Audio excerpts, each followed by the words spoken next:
నమస్తే, welcome to మనం TV. నేను మీ ప్రియాంక. గణపతి బొప్ప మోరియా, ఆ మాటలు వింటేనే భక్తి పారవస్యంలో మునిగేలా ఆధ్యాత్మిక భావన ఎవరికైనా కలగాల్సిందే.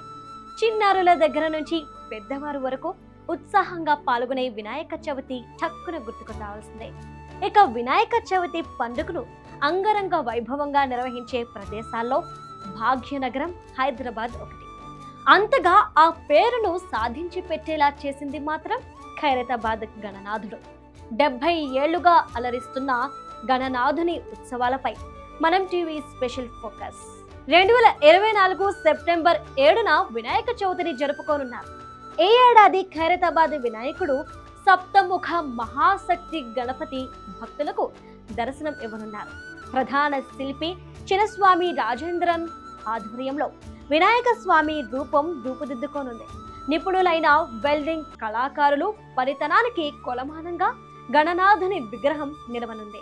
గతంలోనూ సప్తముఖ మహాగణపతిని తయారు చేసిన కాలమానం ప్రకారం ప్రపంచ శాంతితో పాటు సర్వజనులకు ఆయురారోగ్యాలు కలిగేలా గణపతిని సప్తముఖాలతో పూజించాలని దివ్య జ్ఞాన సిద్ధాంతి గౌరీ భట్ల విఠల శర్మ సూచించారు. లంబోదరుడికి ప్రియమైన నైవేద్యం మోదకం.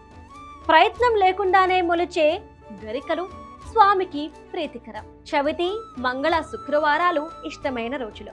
వినాయకుడు ముఖ్యంగా పిల్లల దేవుడు. ఏనుగు తొండం, ఎలుక వాహనం చూసిన భక్తులు ఆనందంలో పరవశించిపోతారు.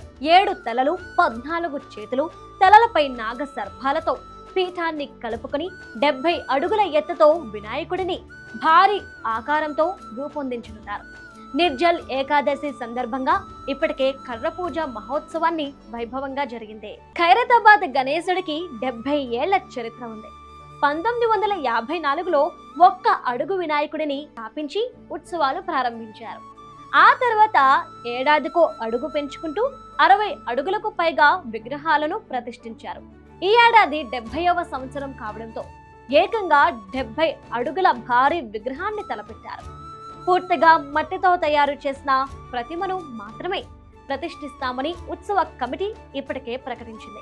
వినాయక నవరాత్రులు అంటే ఖైరతాబాద్ అనుకునేలా నిర్వహిస్తుంటారు. 11 రోజుల పాటు పూజలందించడం ఒక ఎత్తైతే నిమజ్జన వైభవం చూసేందుకు 2 కళ్ళు సరిపోవు. నవరాత్రులు పూర్తయిన తర్వాత 10వ రోజు ఊరేగింపుగా తీసుకెళ్లి గంగమ్మ ఒడికి చేరుస్తారు.